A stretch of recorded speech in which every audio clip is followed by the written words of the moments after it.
جنوب، مشرق و مغرب سے جمع ہو رہے ہیں، کیونکہ اب سب جگہ یہ خبر پھیل چکی ہے کہ اسموگ مر چکا ہے۔ مر چکا ہے، بونے پکار اٹھے۔ مر چکا ہے، ہم بیجا خوف میں مبتلا تھے، اب خزانہ ہمارا ہے۔ وہ سب خوشی سے اچھل پڑے اور ناچنا شروع کر دیا۔ ہاں، مر چکا ہے، روکنے کا تھرش جس کے پر ابھی نہیں گرنے چاہیے نے اسے مرتے ہوئے دیکھا ہے، اور ہم اس کے الفاظ پر اعتماد کر سکتے ہیں۔ اس نے اسے جنگ میں گرتے ہوئے دیکھا ہے، جو ایگزاک روتھ کے لوگوں کے ساتھ تیسری رات کو چاند کے طلوع ہونے کے وقت ہوئی۔ کافی وقت گزر گیا جب تک تھورن بونو کو خاموش کروا کر کوا کی خبر سننے کے لیے انہیں منا سکا۔ آخر کار جب اس نے جنگ کی ساری کہانی سنا دی تو بولا، یہ تو خوشی کی بات ہے تھورین اوکین شیلڈ، تم اپنے حاز میں محفوظ واپس جا سکتے ہو۔ سارا خزانہ تمہارے ابھی کے لیے، لیکن بہت سے لوگ پرندوں کے ساتھ یہاں آ رہے ہیں۔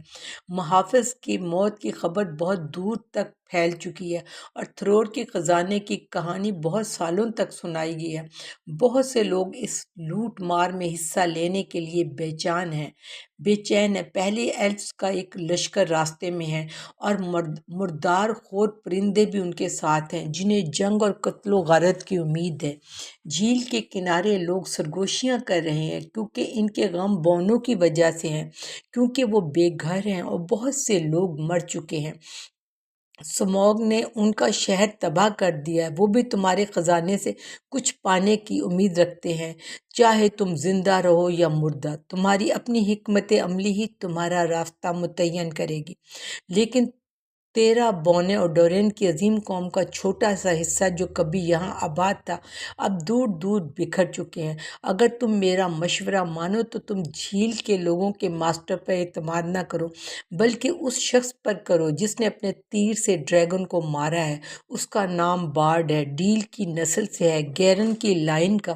وہ ایک سخت آدمی ہے مگر بہت سچا اور کھرا ہے۔ ہم چاہتے ہیں کہ بونے لوگ اور ایلفز کے درمیان طویل بربادی کے بعد امن قائم ہوا ہو، لیکن یہ تمہیں سونے کے بدلے بہت مہنگا پڑ سکتا ہے۔ میں نے اپنی بات کہہ دی۔ پھر تھورن غصے میں پھٹ پڑا۔ تمہارا شکریہ روک کے بیٹے، کارک کے بیٹے، تم اور تمہاری قوم کو ہم نہیں بھولیں گے، لیکن ہمارا کوئی سونا کوئی چور نہ لے جائے یا جبر سے نہیں لے جا سکتا جب تک ہم زندہ ہیں۔ اگر تم ہمارا شکریہ مزید کمانا چاہتے ہو تو ہم تک کسی بھی قریبی آنے والے کی خبر لے آؤ۔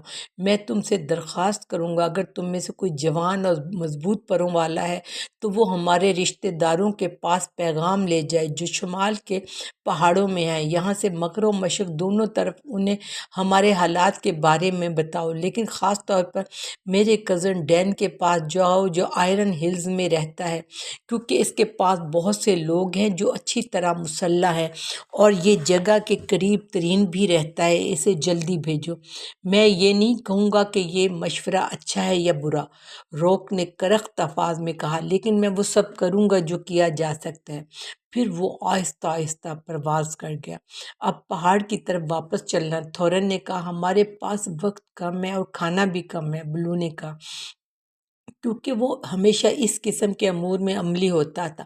بہرحال وہ سمجھتا تھا کہ ایڈونچر صحیح معنوں میں ڈریگن کی موت کے ساتھ ختم ہو چکا ہے، جس میں وہ بہت غلط ثابت ہوا۔ وہ اپنی کمائی کا زیادہ تر حصہ ان معاملات کو پرسکون طریقے سے نپٹانے کے لیے دینے کے لیے تیار تھا۔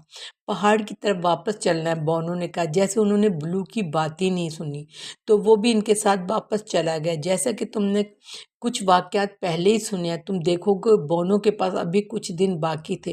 انہوں نے غاروں کا دوبارہ جائزہ لیا، جیسا کہ انہوں نے توقع کی تھی۔ صرف سامنے کا دروازہ کھلا تھا، باقی سب دروازے سوائے یقیناً چھوٹے خفیہ دروازے کے اسموگ نے پہلے ہی توڑ ڈالے تھے اور ان پر ملبہ ڈالا تھا اور ان کا کوئی نشان نہیں بچا تھا۔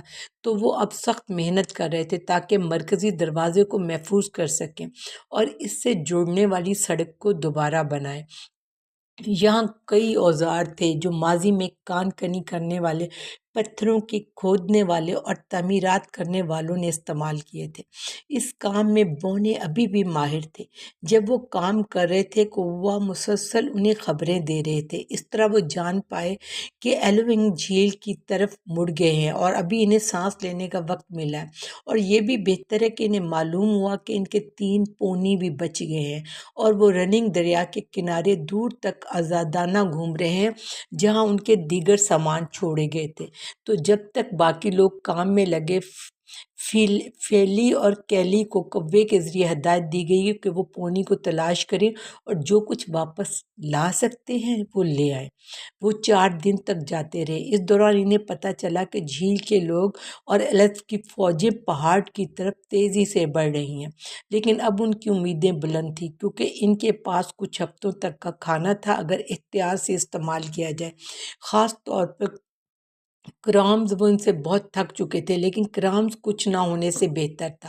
اب دروازہ مربع پتھروں کی دیوار سے بند کر دیا گیا جو خوش طریقے سے رکھی گئی تھی، لیکن بہت موٹی اور بلند تھی۔ دیوار میں سوراخ تھے جن سے وہ دیکھ سکتے تھے یا تیر مار سکتے تھے، مگر کوئی دروازہ نہیں تھا۔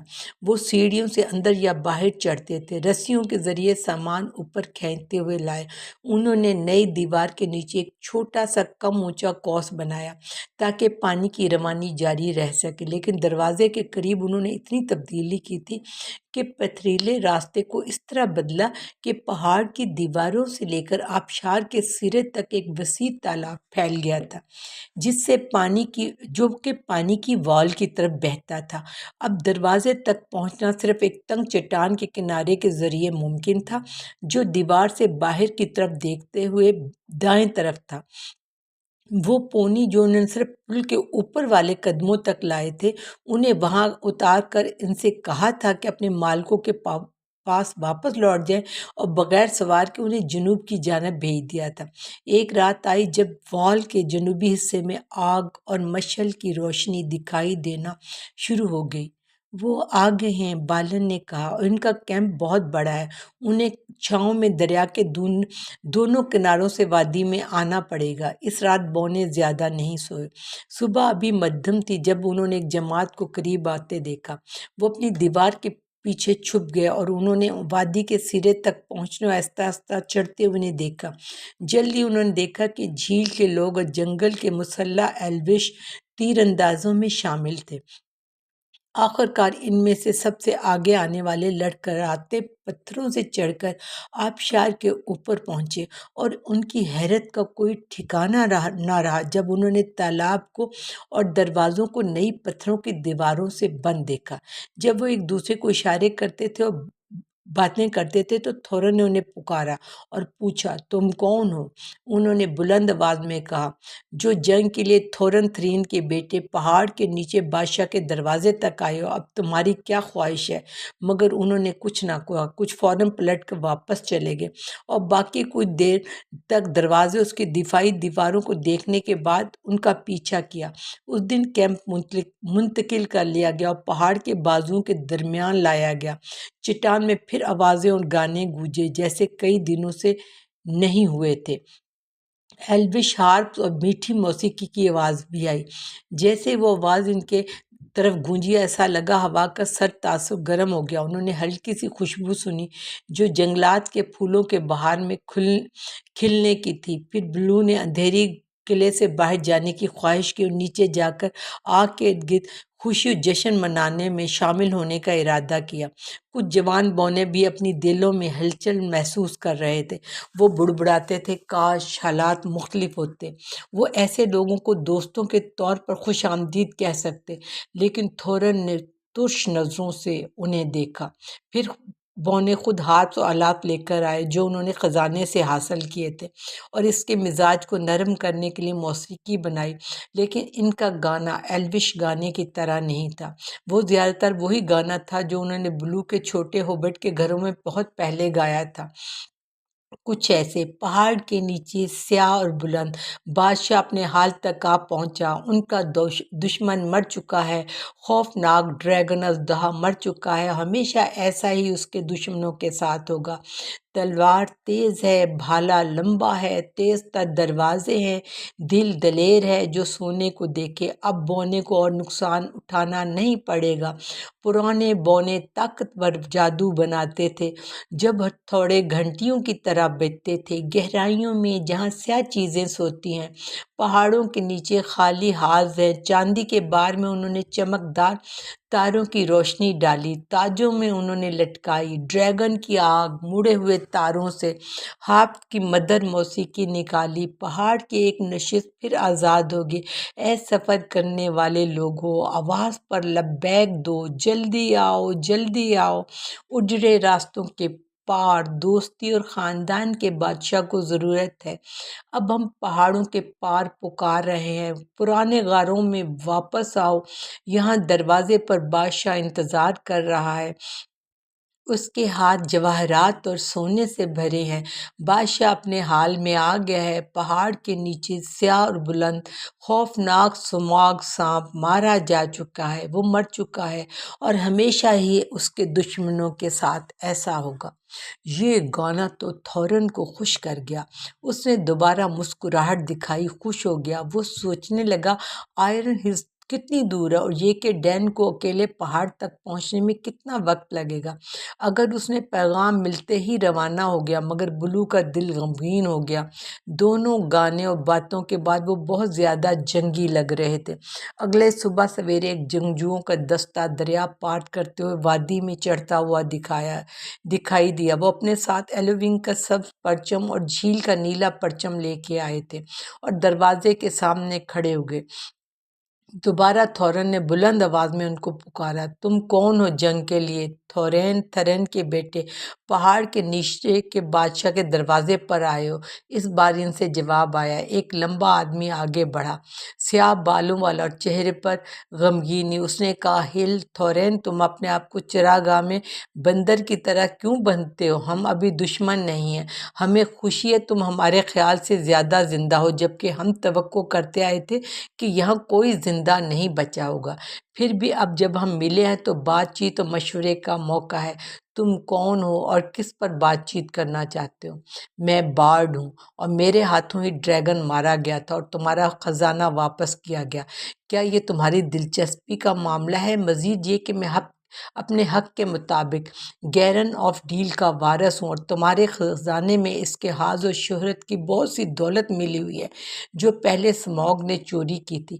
کیا یہ کوئی بات نہیں جس پر ہم بات کر سکتے ہیں؟ مزید یہ کہ آخری جنگ میں سموگ نے ایگزا گروتھ کے لوگوں کے گھروں کو تباہ کر دیا۔ میں ابھی بھی ان کے ماسٹر کا خدمت گزار ہوں۔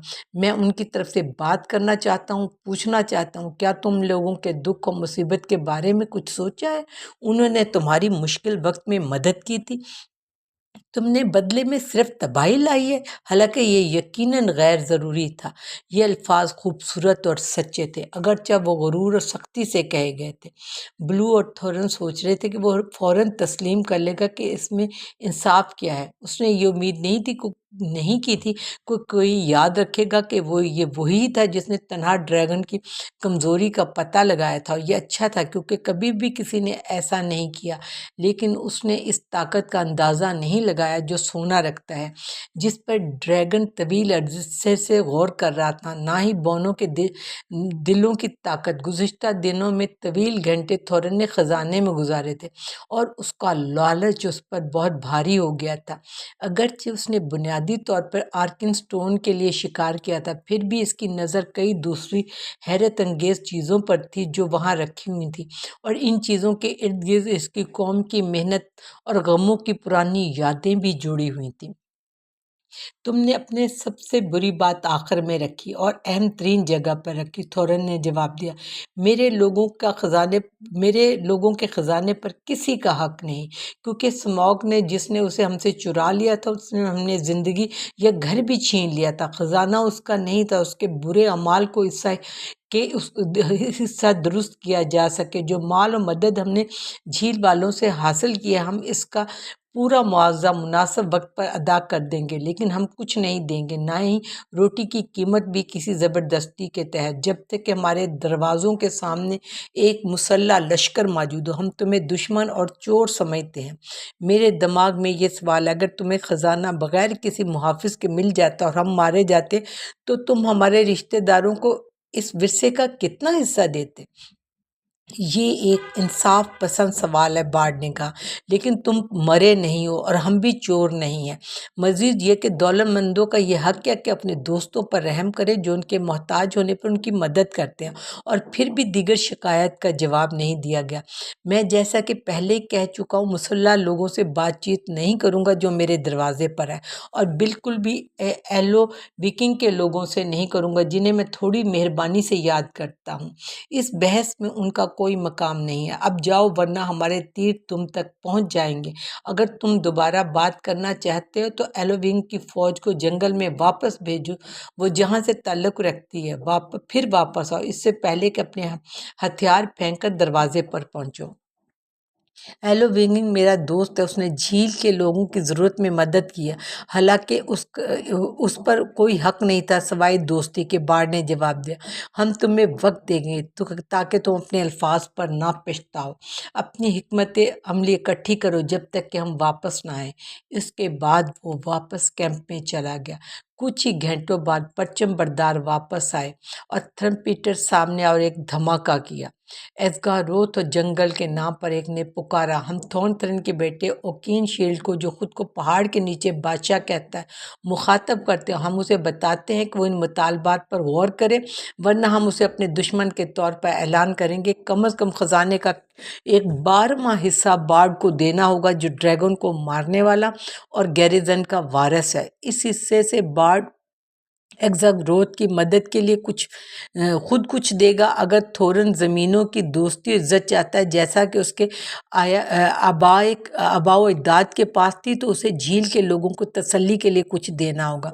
پھر تھورن نے سینگ کا ایک کمان پکڑا اور ایک تیر اس پکارنے والے پر چلایا۔ وہ اس کی ڈھال میں جا کر پھنس گیا اور کانپنے لگا۔ چونکہ تمہارا جواب ایسا ہے، اس نے پکار کر کہا، میں پہاڑ کا محاصرہ کرتا ہوں، تم اس سے باہر نہیں جا سکتے جب تک کہ تم اپنی طرف سے جنگ بندی اور بات چیت کے لیے پکار نہ کرو۔